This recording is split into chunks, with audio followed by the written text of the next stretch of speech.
தொடர்ந்து ஒரு நிமிட செய்திகளில் முதலாவதாக சட்டமன்ற தேர்தல் தொடர்பாக தமிழ்நாட்டில் இரண்டாவது நாளாக தேர்தல் ஆணைய குழுவினர் இன்றும் ஆலோசனை நடத்த உள்ளனர்.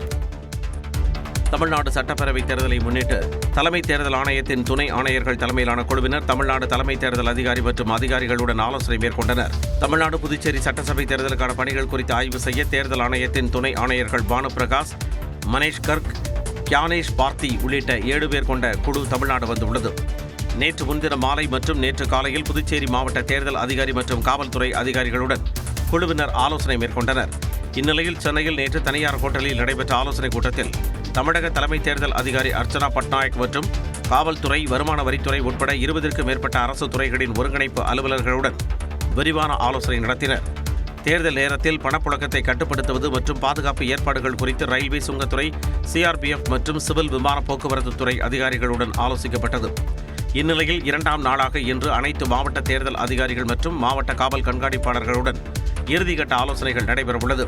இந்த ஆய்வுக் கூட்டங்களின் அடிப்படையில் பிப்ரவரி இறுதியில் அல்லது மார்ச் முதல் வாரத்தில் தேர்தல் தேதிகள் குறித்த அதிகாரப்பூர்வ அறிவிப்பு வெளியாகலாம் என்று எதிர்பார்க்கப்படுகிறது. நெல்லை, கன்னியாகுமரி உட்பட 5 மாவட்டங்களில் இன்று லேசான மழை பெய்யலாம் என்று வானிலை ஆய்வு மையம் தெரிவித்துள்ளது. இது தொடர்பாக வானிலை ஆய்வு மையம் வெளியிட்டுள்ள அறிக்கையில் தென் தமிழகம் மற்றும் அதனையொட்டிய பகுதிகளின் மேல் வளிமண்டல கீழடுக்கு சுழற்சி நிலவுவதாக தெரிவிக்கப்பட்டுள்ளது. இதன் காரணமாக தேனி, விருதுநகர், தென்காசி, நெல்லை மற்றும் கன்னியாகுமரி மாவட்டங்களின் ஓரிரு இடங்களில் இன்று லேசான மழை பெய்யக்கூடும் என்று கணிக்கப்பட்டுள்ளது. மேலும் ராணிப்பேட்டை, வேலூர், திருப்பத்தூர், கிருஷ்ணகிரி, தருமபுரி, திண்டுக்கல், நீலகிரி ஆகிய மாவட்டங்களிலும் சென்னை, திருவள்ளூர், காஞ்சிபுரம், செங்கல்பட்டு, ஈரோடு, சேலம் மற்றும் நாமக்கல் பகுதிகளின் ஓரிரு இடங்களிலும் இன்று லேசான பனிமூட்டம் காணப்படும் என்று தெரிவிக்கப்பட்டுள்ளது. கிருஷ்ணகிரி, தருமபுரி, சேலம், நாமக்கல், திண்டுக்கல், நீலகிரி, சென்னை, திருவள்ளூர், காஞ்சிபுரம், செங்கல்பட்டு, ராணிப்பேட்டை, வேலூர் மற்றும் திருப்பத்தூர் மாவட்டங்களில் நாளை அதிகாலையில் லேசான பனிமூட்டம் காணப்படும் என்று கூறப்பட்டுள்ளது. இந்திய பெருங்கடலின் கிழக்கு பகுதிகள் மற்றும் அதனையொட்டிய தென்கிழக்கு வங்கக்கடல் பகுதிகளின் மேல் ஒரு வளிமண்டல மேலடுக்கு சுழற்சி நிலவுவதாகவும் இதன் காரணமாக அதே பகுதியில் நாளை மறுநாள் காற்றழுத்த தாழ்வு பகுதி உருவாக்கக்கூடும் என்றும் வானிலை ஆய்வு மையம் கணித்துள்ளது.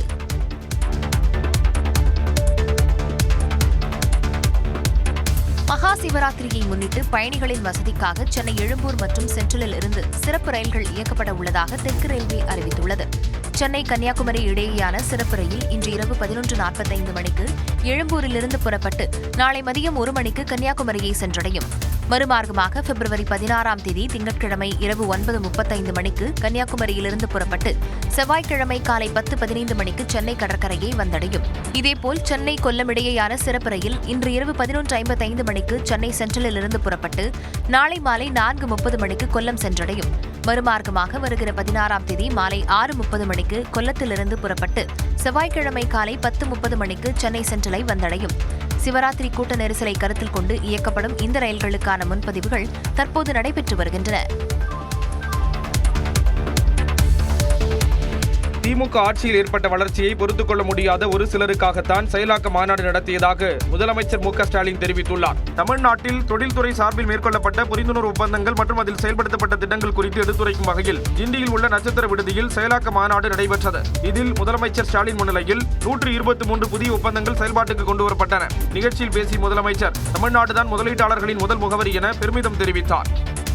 திராவிட மாடல்னா வளர்ச்சிக்கான மாடல், திராவிட மாடல்னா ரிசல்ட் கொடுக்கக்கூடிய மாடல், திராவிட மாடல்னா மக்கள் நலனுக்காக இருக்கக்கூடிய மாடல்.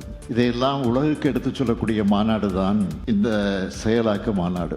அது மட்டுமல்ல, தமிழ்நாட்டுடைய வளர்ச்சியை பொறுத்து சொல்ல வேண்டும் என்று சொன்னால் அதை பொறுத்து கொள்ள முடியாத ஒரு சிலருக்கு எங்களுடைய செயலின் மூலம் பதில் சொல்லும் மாநாடு தான் இந்த செயலாக்க மாநாடு. இந்நிலையில் கடந்த 5 ஆண்டுகளில் மேற்கொள்ளப்பட்ட 1179 புரிந்துணர்வு ஒப்பந்தங்களில் 867 ஒப்பந்தங்கள் ஏற்கனவே செயல்பாட்டிற்கு கொண்டுவரப்பட்டதாக அரசு தெரிவித்துள்ளது. செயலாக்க மாநாட்டில் கூடுதலாக 123 புரிந்துணர்வு ஒப்பந்தங்கள் செயல்பாட்டுக்கு கொண்டுவரப்பட்டதுடன் 2 புதிய ஒப்பந்தங்கள் மேற்கொள்ளப்பட்டுள்ளன. இதன் மூலம் 1,48,000 பேருக்கு வேலைவாய்ப்புகள் கிடைக்கும் என்று தமிழ்நாடு அரசு குறிப்பிட்டுள்ளது. ராகுல் காந்தியை தமிழக காங்கிரஸ் பிரமுகர்கள் சந்தித்து பேசியுள்ளதால் பரபரப்பு ஏற்பட்டிருக்கிறது. ஆட்சி அதிகாரத்தில் பங்கு என தொடர்ந்து வலியுறுத்தி வரும் மாணிக்கம் தாகூர், பிரவீன் சக்கரவர்த்தி ஆகியோர் ராகுல் காந்தியை சந்தித்து பேசினர். ஆட்சியில் பங்களிக்க வேண்டும் என்று காங்கிரஸ் எம்பிக்கள் மாணிக்கம் தாகூர், கார்த்தி சிதம்பரம் உள்ளிட்ட சில நிர்வாகிகள் வலியுறுத்தி வருகின்றனர். இந்நிலையில் ஆட்சியில் பங்கு என்பது தமிழ்நாட்டிற்கு ஒத்துவராது என்றும் திமுக காங்கிரஸ் கூட்டணியை பிரிக்க சிலர் செய்யும் சதி என்றும் முதலமைச்சர் ஸ்டாலின் திட்டவட்டமாக தெரிவித்துள்ளார். இதுகுறித்து எக்ஸ் பக்கத்தில் கருத்து தெரிவித்துள்ள மாணிக்கம் தாகூர், தோழமையில் மக்கள் பணியில் பங்கு கேட்டால் அது எப்படி சாத்தியமாகும் என்று கேள்வி எழுப்பியுள்ளார். அதேபோல கூட்டணி ஆட்சி என்பது வழக்கமான ஒன்றுதான் என்றும் இதில் தமிழ்நாடு மற்றும் வித்தியாசமாக இருக்க வேண்டியதில்லை என்றும் காங்கிரஸ் நிர்வாகி பிரவீன் சக்கரவர்த்தி தெரிவித்துள்ளார். It is time for the Congress party to be part of a government, coalition government in Tamil Nadu. It has been out of power for 60 years and the Congress party now feels that time has come for it to share power in a coalition government. இந்நிலையில் மக்களவை எதிர்க்கட்சித் தலைவர் ராகுல் காந்தியை Congress MP Manickam Tagore, நிர்வாகி பிரவீன் சக்கரவர்த்தி ஆகியோர் டெல்லியில் சந்தித்து பேசியது அரசியல் தளத்தில் கவனம் பெற்றுள்ளது.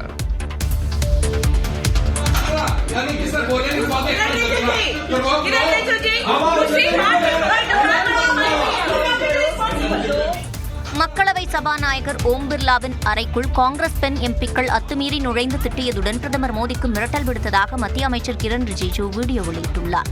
காங்கிரஸ் எம்பி ஒருவரால் சட்டவிரோதமாக எடுக்கப்பட்ட இந்த வீடியோவில் சுமார் 20-25 காங்கிரஸ் எம்பிக்கள் சபாநாயகர் அறைக்குள் நுழைந்து ரகளையில் ஈடுபட்டது பதிவாகியுள்ளதாக எக்ஸ் பதிவில் கிரண் ரிஜிஜு குறிப்பிட்டுள்ளார். பிரதமர் உரையாற்றுவதற்கு சில நிமிடங்களுக்கு முன்பு காங்கிரஸ் பெண் எம்பிக்கள் அவரின் இருக்கைக்கு அருகே சென்று போராட்டத்தில் ஈடுபட்டதையும் அவர் சுட்டிக்காட்டினார்.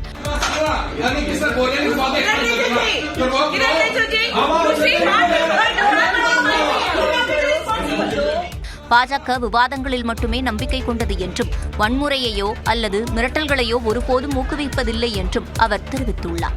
இந்த குற்றச்சாட்டுகளை காங்கிரஸ் எம்பி பிரியங்கா காந்தி திட்டவட்டமாக மறுத்துள்ளார். कुछ एक दो एमपी थे जिनको जो थोड़े ज्यादा नाराज थे तो उन्होंने वो एक्सप्रेस किया, अपनी नाराजगी एक्सप्रेस की और मैंने ये भी देखा है कि मैं पीछे से इनकरेज कर रही थी, बिल्कुल झूठ है, मैं चुपचाप बैठी थी और अंत में मैंने एक दो चीज़ें बोली शांति से स्पीकर साहब को.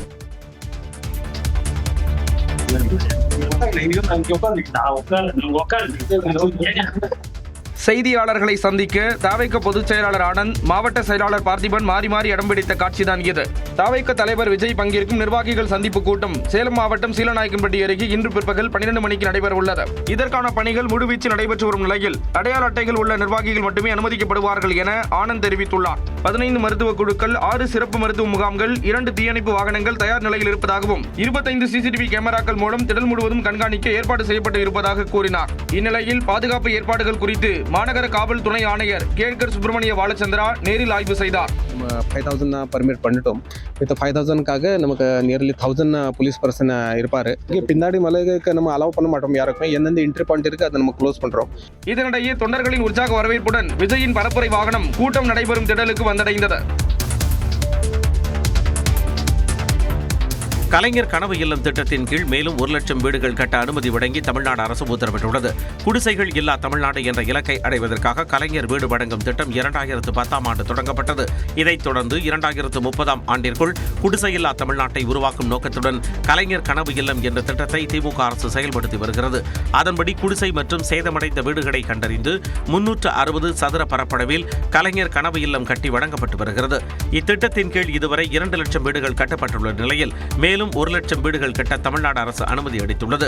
இதற்காக 3500 கோடி ரூபாய் நிதி ஒதுக்கீடு செய்து தமிழ்நாடு அரசு உத்தரவிட்டுள்ளது. சட்டப்பேரவையில் ஆளுநர் உரைக்கு நன்றி தெரிவிக்கும் தீர்மானத்தின் மீதான பதில் உரையில் முதலமைச்சர் மு.க. ஸ்டாலின் இதற்கான அறிவிப்பை வெளியிட்ட நிலையில் தற்பொழுது அரசாணை வெளியாகியுள்ளது. சபரிமலை ஐயப்பன் கோயிலில் சிறப்பு புலனாய்வு குழுவினர் மீண்டும் விசாரணையை தொடங்கியுள்ளனர். நீதிமன்ற உத்தரவுப்படி சபரிமலை ஐயப்பன் கோயிலில் துவாரபாலகர் சிலைகள் மற்றும் கருவறை கதவின் தங்கக் கவசங்களின் மாதிரிகளை அறிவியல் பூர்வ பகுப்பாய்வுக்காக சிறப்பு புலனாய்வு குழுவினர் மீண்டும் சேகரித்தனர்.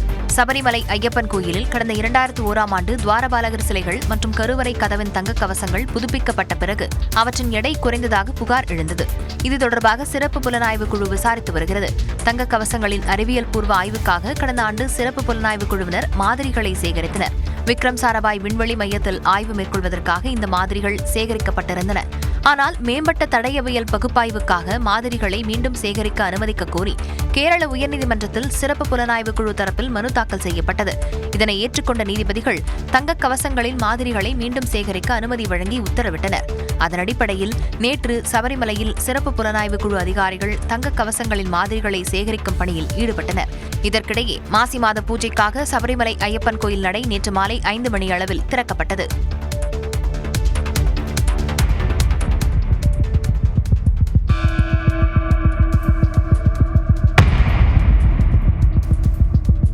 சேலம் ஓமலூர் அருகே அரிசி மண்டி ஊழியரை திசை திருப்பி கல்லாப்பட்டியில் இருந்து 50,000 ரூபாயை திருடிச் சென்ற நபரை காவல்துறையினர் தேடி வருகின்றனர். தீவெட்டிப்பட்டி பகுதியில் உள்ள குமார் என்பவரது அரிசி மண்டிக்கு வந்த சுமார் 35 வயது மதிக்கத்தக்க நபர் கோவில் விசேஷத்திற்கு 15 சிப்பம் அரிசி வேண்டும் என கேட்டுள்ளார். ஊழியர் மூட்டைகளை எடுக்கச் சென்ற இடைவெளியில் கடைப்பாக இருப்பதாக கூறி கல்லா அருகே அமர்ந்த அந்த நபர் போன் பேசுவது போல பாசாங்கு காட்டி நைசாக கல்லாவை திறந்து அதில் இருந்த 50 மற்றும் 500 ரூபாய் நோட்டுகளை தனது டி-ஷர்ட்டுக்குள் மறைத்துக் கொண்டார். பின்னர் ஏடிஎம்மில் பணம் எடுத்து வருவதாக கூறி சென்றவர் மாயமானார். கல்லாவில் பணம் மாயமானதை கண்டு அதிர்ச்சி அடைந்த உரிமையாளர் காவல்துறையில் புகார் அளித்தார். சிசிடிவி காட்சிகளை வைத்து திருடனை காவலர்கள் தேடி வருகின்றனர்.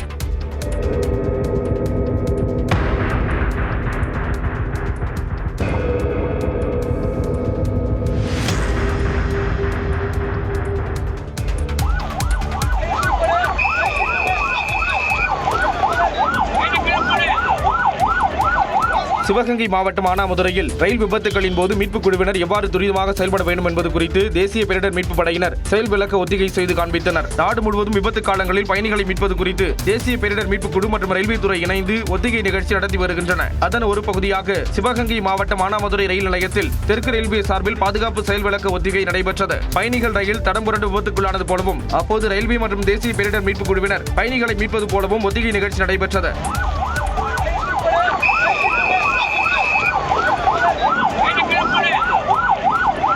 தடம் புரண்ட ரயில் பெட்டிகளை மீட்டு வழித்தடங்களை சரி செய்து மீண்டும் அப்பகுதியை சீரமைப்பது போலவும் மீட்புக் குழுவினர் தத்ரூபமாக செய்து காட்டினர்.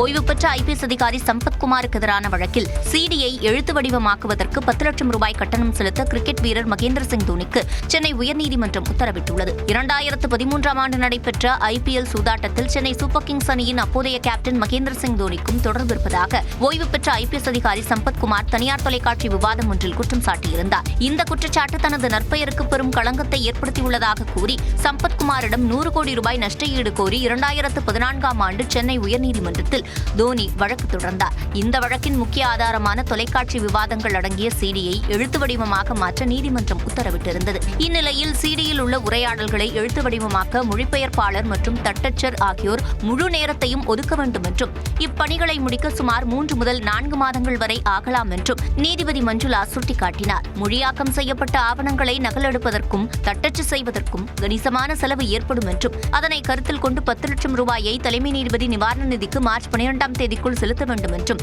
தோனிக்கு உத்தரவிட்டார். மொழியாக்க பணிகளை மார்ச் 3வது வாரத்திற்குள் முடிக்குமாறு மொழிபெயர்ப்பாளர் மற்றும் தட்டச்சருக்கு நீதிபதி அறிவுறுத்தியுள்ளார்.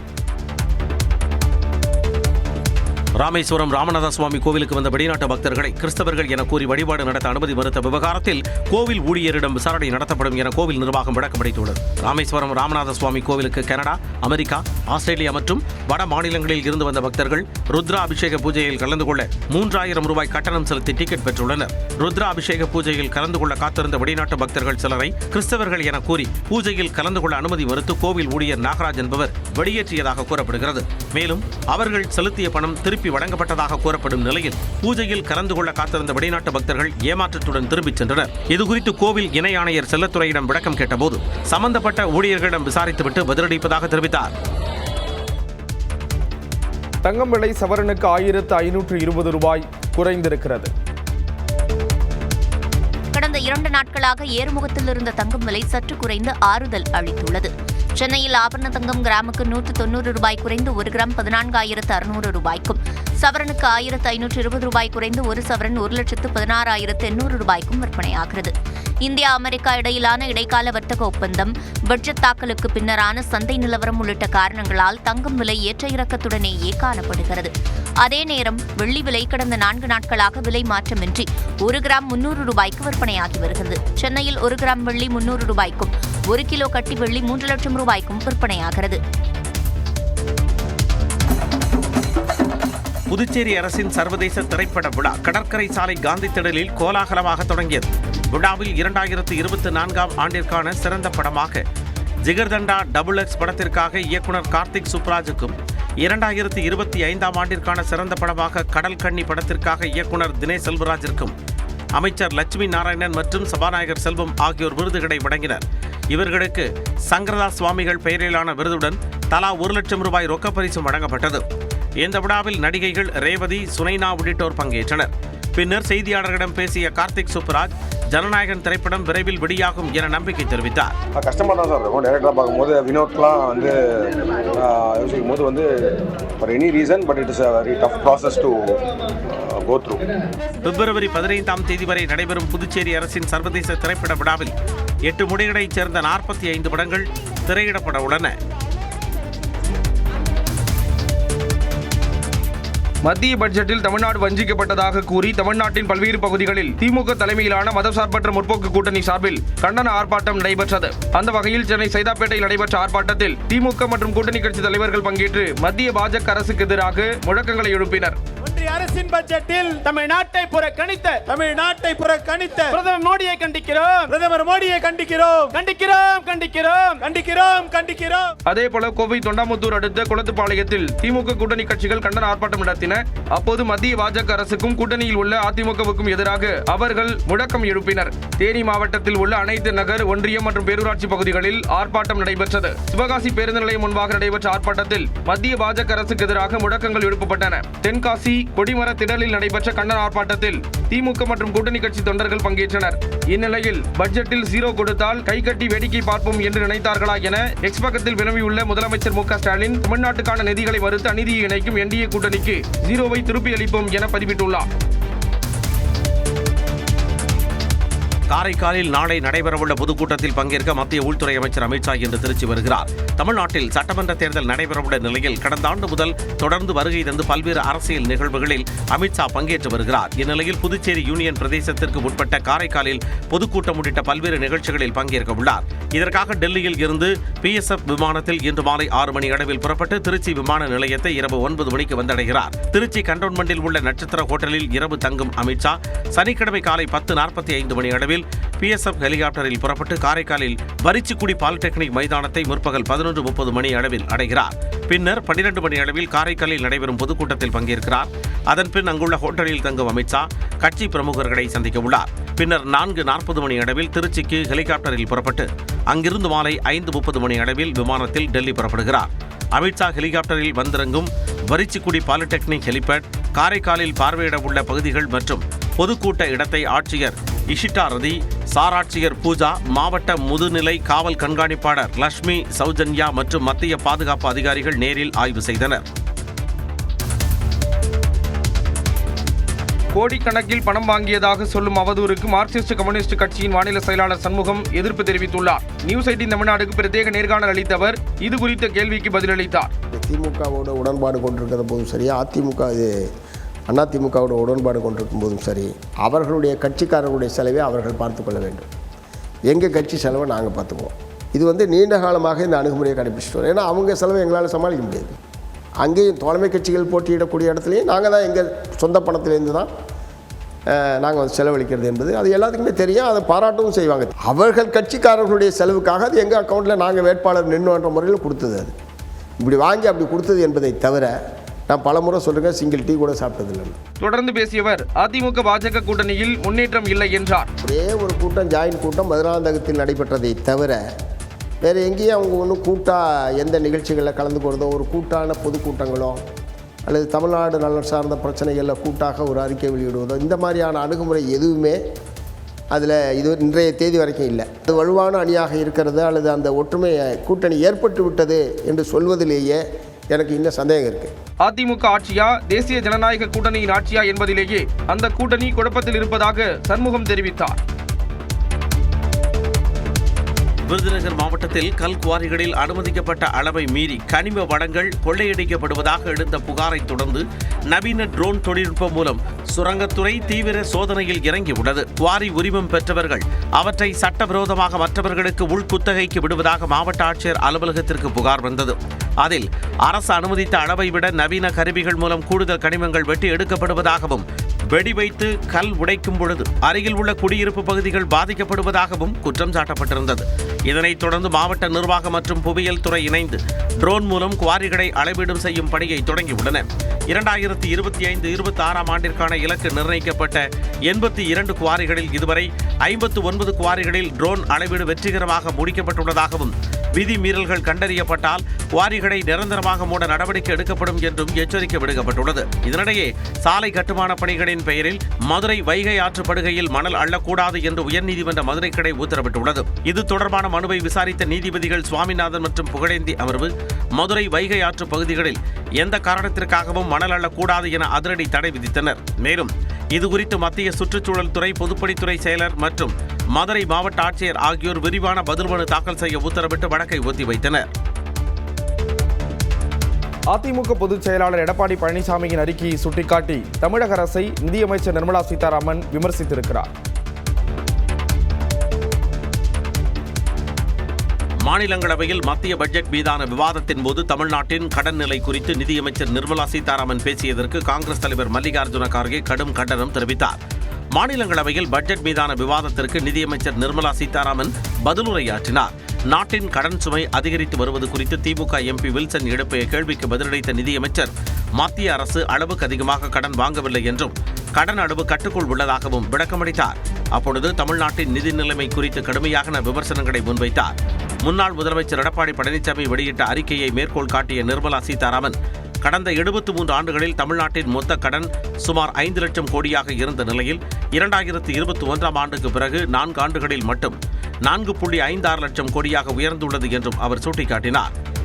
73 வருஷத்துல பண்ண அந்த அமௌண்ட்டை 4 வருஷத்துல பண்ண கனத்தை இவங்களுக்கு போகணும். அப்போது குறுக்கிட்ட காங்கிரஸ் தலைவர் மல்லிகார்ஜுன கார்கே, இது மத்திய பட்ஜெட் உரையா அல்லது தமிழ்நாடு பட்ஜெட் உரையா என்று காட்டமாக வினவினார். தமிழ்நாட்டில் விரைவில் சட்டமன்ற தேர்தல் நடைபெறவுள்ள நிலையில் அதை மனதில் வைத்தே நிதியமைச்சர் இங்கு அரசியல் பேசுவதாக கார்கே குற்றம் சாட்டினார்.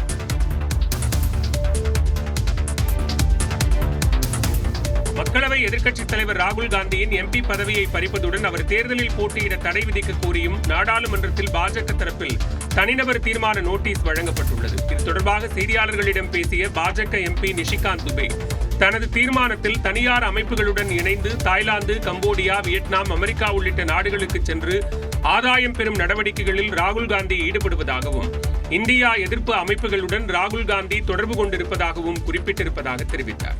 மேலும் நாடாளுமன்றத்தில் தொடர்ந்து ஆதாரமற்ற குற்றச்சாட்டுகளை பரப்பி வரும் ராகுல் காந்தியின் எம்பி பதவியை பறிக்கவும், அவர் தொடர்ந்து தேர்தலில் போட்டியிட தடை விதிக்கவும் தனிநபர் தீர்மான நோட்டீஸ் வழங்கியிருப்பதாக தெரிவித்தார்.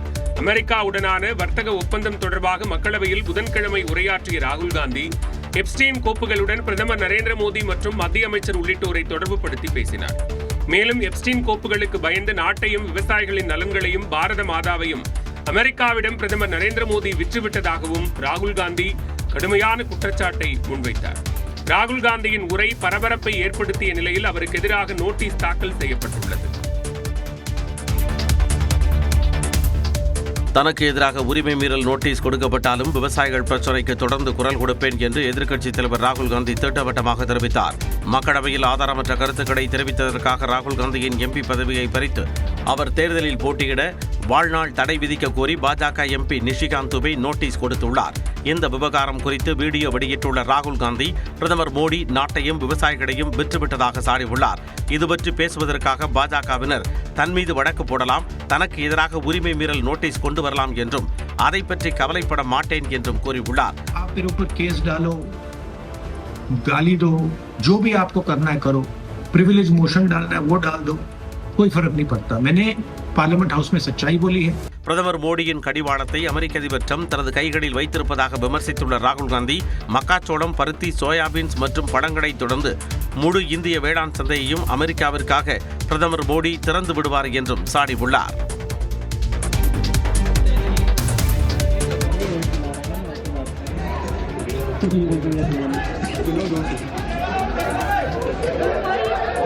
காதலர் தின கொண்டாட்டத்திற்கு எதிர்ப்பு தெரிவித்து பஜ்ரங் தள அமைப்பினர் தனியார் கல்லூரி வளாகத்திற்குள் நுழைந்து அடித்து நொறுக்கிய காட்சிகள்தான் இவை. உலகமெங்கும் நாளை காதலர் தினம் கொண்டாடப்படுகிறது. இதனை முன்னிட்டு மத்திய பிரதேச மாநிலம் இந்தூரில் உள்ள நர்சி மோஞ்சி கல்லூரியில் நேற்று காதலர் தினம் கொண்டாடப்பட்டது.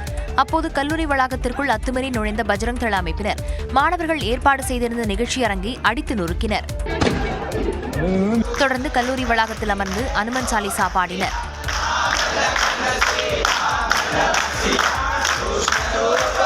அதன்பின் காதலர் தினம் கொண்டாடிய மாணவர்களின் பெற்றோரை வரவழைத்து நடந்த சம்பவங்களை கூறி மாணவர்களை ஒப்படைத்தனர். இந்த சம்பவம் குறித்து கல்லூரி நிர்வாகம் அளித்த புகாரின் பேரில் காவல்துறை விசாரித்து வருகிறது. வங்கதேசத்தில் நடைபெற்ற பொதுத் தேர்தலில் முன்னாள் பிரதமர் கலிதா ஜியாவின் மகன் தாரிக் ரஹ்மான் தலைமையிலான வங்கதேச தேசியவாத கட்சி அமோக வெற்றி பெற்று ஆட்சியை பிடித்தது. அண்டை நாடான வங்கதேசத்தில் முன்னாள் பிரதமர் ஷேக் ஹசீனாவின் 15 ஆண்டுகால ஆட்சி முடிவுக்கு வந்து முகமது யூனுஸ் தலைமையிலான இடைக்கால அரசு பொறுப்பேற்ற 18 மாதங்களுக்கு பிறகு நேற்று பொதுத் தேர்தல் நடத்தப்பட்டது. இந்த தேர்தலில் முன்னாள் பிரதமர் கலிதா ஜியாவின் மகன் தாரிக் ரஹ்மான் தலைமையிலான வங்கதேச தேசியவாத கட்சி மற்றும் அதன் முன்னாள் கூட்டாளியான ஜமாதி இஸ்லாமி ஆகிய கட்சிகளுக்கிடையே நேரடி போட்டி நிலவியது. முன்னாள் பிரதமர் ஷேக் ஹசீனா மீதான வழக்குகள் நிலுவையில் இருப்பதால் அவரது அவாமி லீக் கட்சிக்கு தேர்தலில் போட்டியிட தடை விதிக்கப்பட்டது. 350 தொகுதிகள் கொண்ட வங்கதேச நாடாளுமன்றத்துக்கு 300 தொகுதிகளுக்கு தேர்தல் அறிவிக்கப்பட்டது. ஒரு தொகுதியில் வேட்பாளரின் மறைவால் தேர்தல் ரத்தானதை அடுத்து மீதமுள்ள 299 தொகுதிகளுக்கு தேர்தல் நடத்தப்பட்டது. இந்த தேர்தலில் சுமார் 60 விழுக்காடு வாக்குகள் பதிவாகின. வாக்குப்பதிவு முடிந்த சில மணி நேரத்தில் வாக்கு எண்ணிக்கை தொடங்கியது. தாரிக் ரஹ்மான் தனது சொந்த தொகுதியான பஹுராவில் 2,16,284 வாக்குகளை பெற்று அபார வெற்றி பெற்றார். தனிப்பெரும்பான்மையை பெற 151 இடங்களில் வெற்றி பெற வேண்டிய நிலையில் வங்கதேச தேசியவாத கட்சி 170 இடங்களுக்கு மேல் வெற்றி பெற்றது. இதனால் வங்கதேச தேசியவாத கட்சி ஆட்சியமைப்பது உறுதியாகியுள்ளது.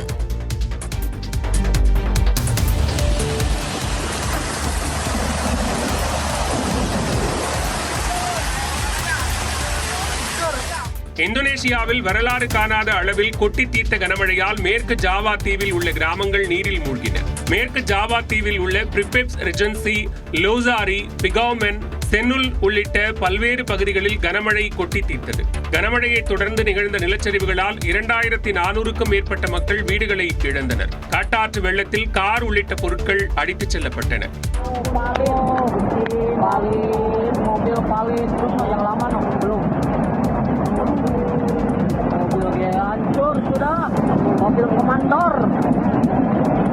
தொடர் மழையால் சிசாங்கருங் நதி நிரம்பி ஊருக்குள் வெள்ளம் புகுந்ததால் மக்கள் தத்தளித்தனர்.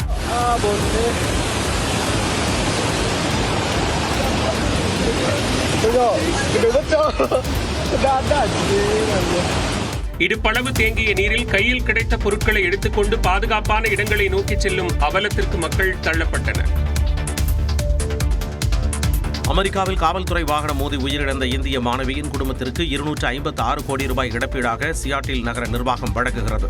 கடந்த 2023ஆம் ஆண்டு அமெரிக்காவின் சியாட்டில் நிகழ்ந்த சாலை விபத்தில் இந்திய மாணவி ஜானவி கந்துலா பரிதாபமாக உயிரிழந்தார். உயர்கல்விக்காக அமெரிக்கா சென்றிருந்த ஜானவி கந்துலா சியாட்டில் நகரில் சாலையை கடக்கும்போது மணிக்கு 110 கிலோமீட்டர் வேகத்தில் வந்த காவல்துறை வாகனம் மோதி உயிரிழந்தார். மாணவியின் மரணத்திற்கு காரணமான காவலர் கெவின் டேவ் போதையில் இருந்தது கண்டுபிடிக்கப்பட்ட நிலையில் இந்த விவகாரம் பெரும் பூதாகரமாக அமைந்தது. மேலும் மாணவி உயிரிழந்ததை சிரித்துக் கொண்டே காவலர் பேசியது அவரது உடையில் பொருத்தப்பட்டிருந்த கேமராவில் பதிவான நிலையில் அந்த வீடியோ வெளியாகி பெரும் பரபரப்பை ஏற்படுத்தியது. பல்வேறு கட்டங்களாக வழக்கின் விசாரணை நடைபெற்ற நிலையில் உயிரிழந்த மாணவி ஜானவி கந்துலாவின் குடும்பத்திற்கு இந்திய மதிப்பில் 256 கோடி ரூபாய் இழப்பீடு வழங்க சியாட்டில் நகர நிர்வாகம் முன்வந்துள்ளது. T20 உலகக்கோப்பை போட்டியில் இந்தியா 2வது வெற்றியை பதிவு செய்துள்ளது. T20 உலகக்கோப்பையில் 93 ரன்கள் வித்தியாசத்தில் நமீபியாவை இந்தியா வீழ்த்தியது. முதல் போட்டியில் அமெரிக்காவை வீழ்த்திய நிலையில் டெல்லியில் நடந்த 2வது போட்டியில் நமீபியாவை எதிர்கொண்ட இந்திய அணி முதலில் பேட்டிங் செய்தது. அபிஷேக் சர்மாவின் காயம் காரணமாக இஷான் கிஷனுடன் ஆட்டத்தை தொடங்க சஞ்சு சாம்சனுக்கு வாய்ப்பளிக்கப்பட்டது. 8 பந்துகளில் 22 ரன்கள் சேர்த்து நம்பிக்கை தந்தபோது கேட்ச் ஆகி வெளியேறி கிடைத்த வாய்ப்பை மீண்டும் பயன்படுத்த தவறினார். திலக் வர்மாவும் கேப்டன் சூரியகுமார் யாதவும் சிறிது அதிரடி காட்டி நடையை கட்டினர். பின்னர் இஷானுடன் ஜோடி சேர்ந்த ஹர்திக் பாண்டியாவும் அவருடன் சேர்ந்து பந்துகளை விரட்டினார். இஷான் 61 ரன்களும் ஹர்திக் பாண்டியா 52 ரன்களும் சேர்த்து அவுட் ஆகினர். முடிவில் இந்தியா 9 விக்கெட் இழப்பிற்கு 209 ரன்களை குவித்தது. நமீபியாவின் கேப்டன் எராஸ்மா சிறப்பாக பந்து வீசி 4 விக்கெட்டுகளை வீழ்த்தினார். பின்னர் பேட்டிங்கை தொடங்கிய ஸ்டீன் கேம்ப் மற்றும் ஃப்ரிலிங் மட்டுமே 20 ரன்களை கடந்தனர். மற்றவர்கள் இந்திய பந்துவீச்சை எதிர்கொள்ள முடியாமல் வெளியேறினர். ஆட்ட நேர முடிவில் 18.2 ஓவர்களில் அனைத்து விக்கெட்டுகளையும் இழந்து 116 ரன்களை மட்டுமே எடுத்து 93 ரன்கள் வித்தியாசத்தில் தோல்வி கண்டது. வருண் சக்கரவர்த்தி 7 ரன்களை மட்டுமே கொடுத்து 3 விக்கெட்டுகளை வீழ்த்தினார். ICC T20 உலகக்கோப்பை தொடரில் இத்தாலி அணி நேபாளத்தை மிக எளிதாக வீழ்த்தி தனது முதல் உலகக்கோப்பை வெற்றியை பதிவு செய்தது.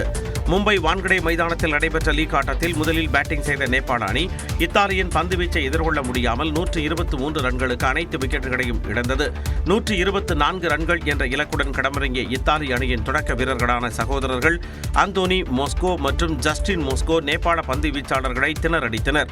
அற்புதமாக ஆடிய அவர்கள் ஆட்டமிழக்காமல் வெற்றி இலக்கை எட்டி தங்கள் அணி 10 விக்கெட் வித்தியாசத்தில் வெற்றி பெறச் செய்து முதல் உலகக்கோப்பை வெற்றியை பெற்றுத் தந்தனர். முதல் ஆட்டத்தில் இங்கிலாந்தை மிரட்டிய நேபாளத்தை இத்தாலி ஊதி தள்ளியது. முன்னதாக இலங்கையின் பல்லேகலையில் ஓமன் அணியை வீழ்த்தி இலங்கை 2வது வெற்றியை பதிவு செய்தது. முதலில் பேட்டிங் செய்த இலங்கை அணியின் குசால் மெண்டிஸ் 61, பவன் ரத்நாயகே 60 ரன்களை சேர்த்தனர். பின்னர் வந்த கேப்டன் தசுன் ஷனகா 19 பந்துகளில் அரை சதம் கடந்து அசத்தினார். இதனால் 20 ஓவர்களில் 225 ரன்களை குவித்தது. இது இந்த தொடரின் அதிகபட்ச ஸ்கோர் ஆகும். 226 ரன்கள் என்ற இமாலய இலக்குடன் ஆடிய ஓமன் அணி இலங்கையின் பந்துவீச்சை எதிர்கொள்ள முடியாமல் 120 ரன்களுக்குள் முடங்கியது. இந்த வெற்றியின் மூலம் இலங்கை அணி புள்ளிப்பட்டியலில் முதலிடத்திற்கு முன்னேறியதோடு சூப்பர் 8 சுற்றுக்கான வாய்ப்பையும் உறுதி செய்துள்ளது.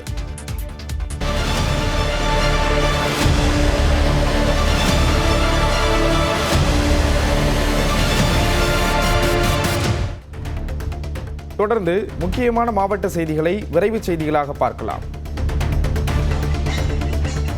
கொடைக்கானலில் 3000 ஆண்டுகள் பழமை வாய்ந்த பூம்பாறை குழந்தை வேலப்பர் கோயில் தேரோட்டம் விமரிசையாக நடைபெற்றது.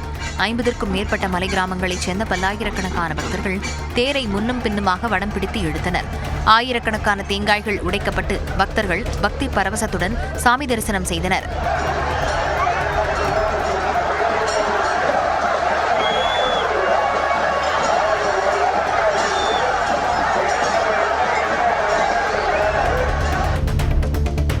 மதுரை போடிநாயக்கனூர் அகல ரயில் பாதை வழித்தடத்தில் 110 கிலோமீட்டர் வேகத்தில் அதிவிரைவு சோதனை ஓட்டம் வெற்றிகரமாக நடைபெற்றது.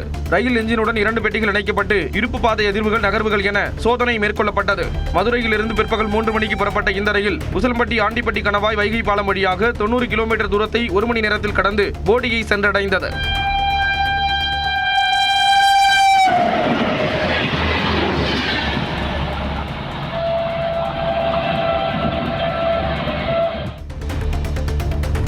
புதுக்கோட்டை மாவட்டம் தென்னலூரில் முத்துமாரியம்மன் கோயில் திருவிழாவை முன்னிட்டு ஜல்லிக்கட்டு போட்டி விறுவிறுப்பாக நடைபெற்றது. முதலில் கோயில் காளை அவிழ்க்கப்பட்ட பின் போட்டியை வருவாய் கோட்டாட்சியர் கோகுல் உள்ளிட்டோர் கொடியசைத்து தொடங்கி வைத்தனர். அதன்பின் வாடிவாசல் வழியாக 1000 காளைகள் ஒன்றன் பின் ஒன்றாக அவிழ்த்து விடப்பட்டன. சீறி பாய்ந்து வந்த காளைகளை அடக்க 500 வீரர்கள் களமிறக்கப்பட்டனர்.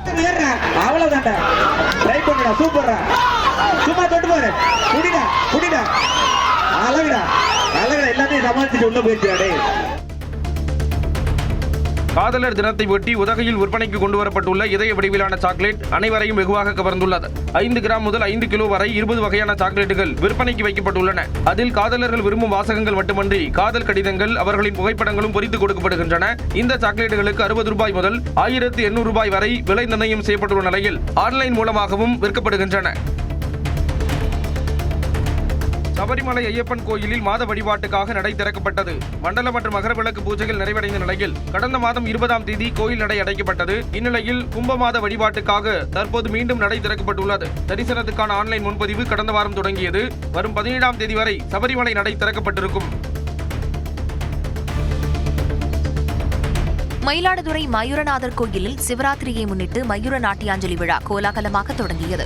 சீனாவை சேர்ந்த மாணவிகள் முத்துசாமி தீட்சிதர் மற்றும் லால்குடி ஜெயராமனின் கீர்த்தனைகளுக்கு துல்லியமான அபிநயம் பிடித்து ஆடியது பக்தர்களை வியப்பில் ஆழ்த்தியது.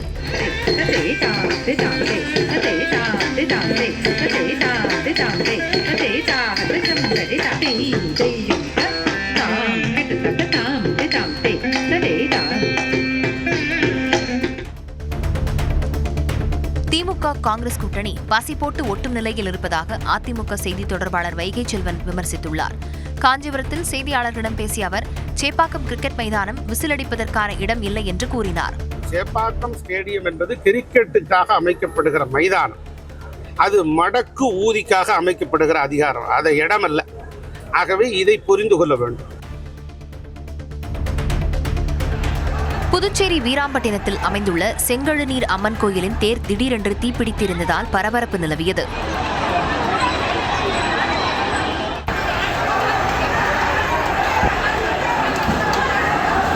நேற்று காலை குடமுழுக்கு விழாவை தொடர்ந்து இரவு வானவேடிக்கை நிகழ்த்தப்பட்டது. அப்போது சிதறிய தீப்பொறிகள் தேரின் கூரை கொட்டகையில் விழ தீப்பிடித்து எரிந்தது. பொதுமக்கள் உதவியுடன் தண்ணீர் பீச்சி அடித்து தீ கட்டுக்குள் கொண்டு வரப்பட்டது. தஞ்சை மாவட்டம் கும்பகோணம் அருகே வைக்கோல் ஏற்றிச் சென்ற வாகனம் மோதி ரயில்வே கேட்டின் சிக்னல் சேதமடைந்ததால் 30 நிமிடம் ரயில் சேவை பாதிக்கப்பட்டது. ஆடுதுறை திருநீலக்குடி சாலையில் சென்ற வாகனம் அங்குள்ள ரயில்வே கேட் மீது மோதியது. இதில் சிக்னல் பாதிக்கப்பட்டதால் வழியாக செல்லக்கூடிய விரைவு ரயில்கள் சிக்னல் கிடைக்காமல் காத்திருக்கும் நிலை ஏற்பட்டது. இதனையடுத்து சீரமைக்கும் பணியை ரயில்வே ஊழியர்கள் மேற்கொண்டனர். அரை மணி நேரம் கழித்து விரைவு ரயில்கள் ஆடுதுறையை கடந்து சென்றன. பொள்ளாச்சியில் தனியார் பேருந்து ஓட்டுநர் ஒருவர் நீண்ட தூரம் செல்போன் பேசிக்கொண்டே பேருந்தை இயக்கியது அதிர்ச்சியை ஏற்படுத்தியது. இதனை தட்டி கேட்ட பயணிகளிடம் ஓட்டுநர் ஒருமையில் பேசி வாக்குவாதத்தில் ஈடுபட்டதால் பரபரப்பு நிலவியது. விபத்து அபாயத்தை ஏற்படுத்தும் இத்தகைய ஓட்டுநர்கள் மீது போக்குவரத்து துறை கடுமையான நடவடிக்கை எடுக்க வேண்டும் என பொதுமக்கள் கோரிக்கை விடுத்துள்ளனர். 2000 கிலோமீட்டர் தூரம் கங்கை நீரை தோளில் சுமந்து ராமேஸ்வரம் வந்தடைந்த மேற்குவங்க நபர்களை கண்டு பக்தர்கள் மெய்சிலிர்த்தனர். மேற்குவங்க மாநிலம் கௌரா பகுதியைச் சேர்ந்த ருத்ரா பப்பு, கோலு உள்ளிட்ட 20க்கும் மேற்பட்டோர் 80 கிலோ கங்கை நீரை தோளில் சுமந்து பாத யாத்திரையாக ராமேஸ்வரம் வந்தனர். பின்னர் தாங்கள் கொண்டு வந்த கங்கை நீர் மூலம் ராமநாத சுவாமிக்கு அபிஷேகம் செய்ததைக் கண்டு பக்தர்கள் பூரிப்படைந்தனர். திருவாரூரில் வேலைநிறுத்த போராட்டத்தில் ஈடுபட்ட லாரி உரிமையாளர்கள் ஊர்வலமாக சென்று ஆட்சியரிடம் மனு அளித்தனர். மத்திய அரசு கனரக வாகனங்களுக்கான எஃப்சி தகுதி சான்றிதழ் புதுப்பிப்பு கட்டணத்தை உயர்த்தியதை எதிர்த்து போராட்டம் நடந்தது. 20 ஆண்டுகள் கடந்த லாரிகளுக்கு 850 ரூபாயாக இருந்த கட்டணம் 28,250 ரூபாய் வரை உயர்த்தப்பட்டுள்ளதாக குற்றம் சாட்டப்படுகிறது. கட்டணத்தை குறைக்காவிட்டால் வரும் 15ஆம் தேதி முதல் தொடர் வேலைநிறுத்தம் நடைபெறும் என இதனை கண்டித்து போராட்டம் நடத்திய லாரி உரிமையாளர்கள் கூறியுள்ளனர். தொழிலாளர் சட்டங்களை 4 சட்ட தொகுப்புகளாக மத்திய அரசு சுருக்கியதை கண்டித்து சென்னை திருவொற்றியூரில் இடதுசாரி அமைப்புகள் சார்பில் ரயில் மறியல் போராட்டம் நடைபெற்றது. தொழிலாளர் சட்டங்களை ரத்து செய்ய வேண்டும், வரைவு விதை மசோதா, மின்சார சட்ட திருத்த மசோதாவை திரும்பப் பெற வேண்டும் என்று வலியுறுத்தி போராட்டம் நடைபெற்றது. கொருக்குப்பேட்டையிலிருந்து விம்கோ நகருக்கு ரயிலில் பயணம் செய்து வந்த சுமார் 300 பேர் இந்த போராட்டத்தில் பங்கேற்றனர். அவர்களை காவல்துறையினர் கைது செய்தபோது தள்ளுமுள்ளு ஏற்பட்டது.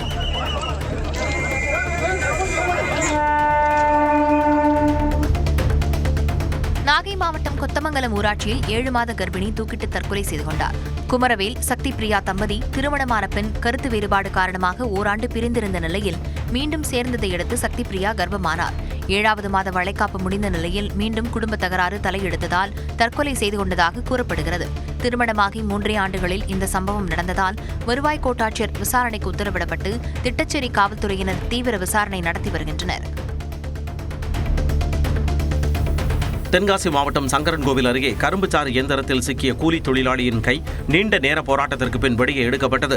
மலையங்குளம் பேருந்து நிலையம் அருகே கேப்புதுரைச் சேர்ந்த கருப்புசாமி என்பவர் கரும்புச்சாறு இயந்திரம் வைத்து தொழில் செய்து வருகிறார். சுத்தம் செய்ய முயன்றபோது அவரது கை கரும்புச்சாறு இயந்திரத்தில் சிக்கிக் கொண்டது. தகவல் அறிந்து வந்த தீயணைப்பு வீரர்களும் வெல்டிங் பட்டறை ஊழியரும் 1 மணி நேரம் போராடி அவரது கையை வெளியே எடுத்தனர். கை நசுங்கிய நிலையில் கருப்புசாமிக்கு சங்கரன்கோவில் அரசு மருத்துவமனையில் சிகிச்சை அளிக்கப்படுகிறது.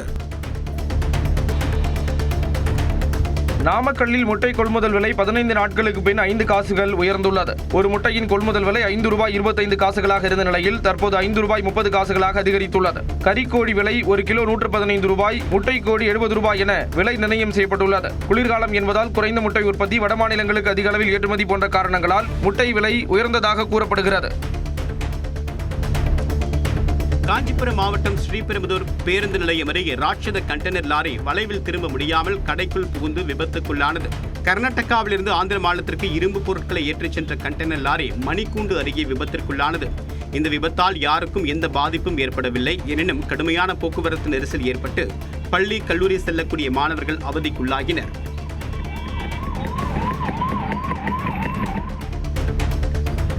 மகாசிவ சிவராத்திரி நாளான வரும் 15ஆம் தேதி திருவள்ளூர் மாவட்டம் திருத்தணி சுப்பிரமணிய சுவாமி திருக்கோயிலில் மலை மீது ஆட்டோக்கள் செல்வதற்கு தடை விதிக்கப்பட்டுள்ளது.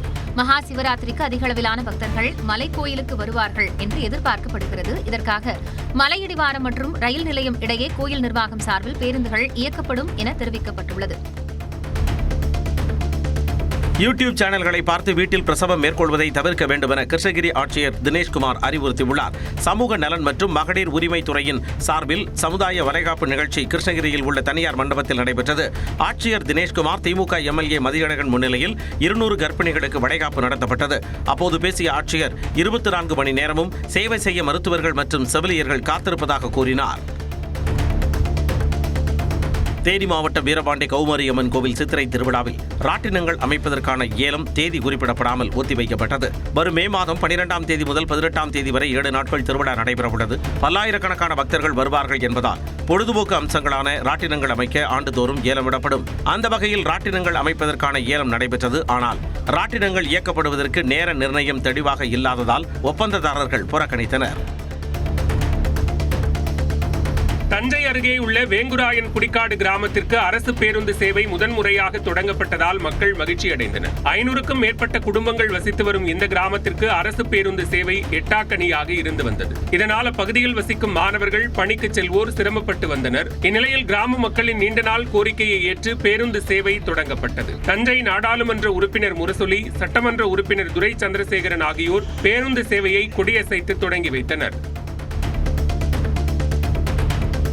விருதுநகர் மாவட்டம் சிவகாசியில் முறையாக ஜிஎஸ்டி வரி செலுத்தவில்லை என்று கூறி சுமார் 500 பட்டாசு ஆலைகளுக்கு விளக்கம் கேட்டு வணிக வரித்துறை நோட்டீஸ் அனுப்பியுள்ளது. பட்டாசு விற்பனையாகக்கூடிய அளவிற்கு அதற்கான ஜிஎஸ்டி வரியை சில ஆலை உரிமையாளர்கள் கட்டுவதில்லை என்றும் விற்பனையை குறைத்து ஜிஎஸ்டி வரி கட்டுவதாகவும் புகார் எழுந்தது.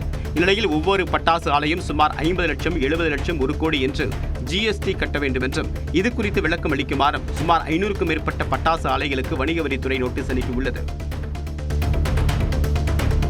தென்காசி மாவட்டம் சங்கரன் கோவில் மலர் சந்தையில் மின்னணு எடை தராசை பயன்படுத்த கோரி விவசாயிகள் ஆர்ப்பாட்டத்தில் ஈடுபட்டனர். சுற்றுவட்டார பகுதிகளைச் சேர்ந்த மலர் விவசாயிகள் மல்லிகை, பிச்சிப்பூ, வாடாமல்லி, காக்கட்டான், ரோஜா உள்ளிட்ட மலர்களை இந்த சந்தைக்கு விற்பனைக்கு கொண்டு வருகின்றனர். இந்த நிலையில் தாங்கள் கொண்டு வரும் பூக்கள் எடை தராசு வைத்து அளப்பதால் கிலோவுக்கு 200 கிராம் வரை இழப்பு ஏற்படுவதால் மின்னணு எடை தராசை பயன்படுத்த விவசாயிகள் கோரிக்கை விடுக்கின்றனர். இலங்கை மட்டக்களப்பு மாவட்டம் காரத்தீவில் மீனவர்களின் வலையில் 9 லட்சம் ரூபாய் மதிப்பிலான மீன்கள் சிக்கியதால் மீனவர்கள் மகிழ்ச்சி அடைந்தனர். ஹித்வா புயலுக்கு பின் தொடர்ச்சியான காலநிலை மாற்றத்தால் கடல் சூழல் பாதிக்கப்பட்டு இலங்கை மீனவர்கள் பல நாட்களாக கடலுக்கு மீன்பிடிக்க செல்லாமல் இருந்தனர். இந்நிலையில் வியாழக்கிழமை காலை கடலுக்கு சென்ற மீனவர்களுக்கு கணிசமான அளவில் மீன்கள் கிடைத்தன. இவை சுமார் 9 லட்சம் ரூபாய்க்கு ஏலமிடப்பட்டதால் மீனவர்கள் மகிழ்ச்சி அடைந்தனர்.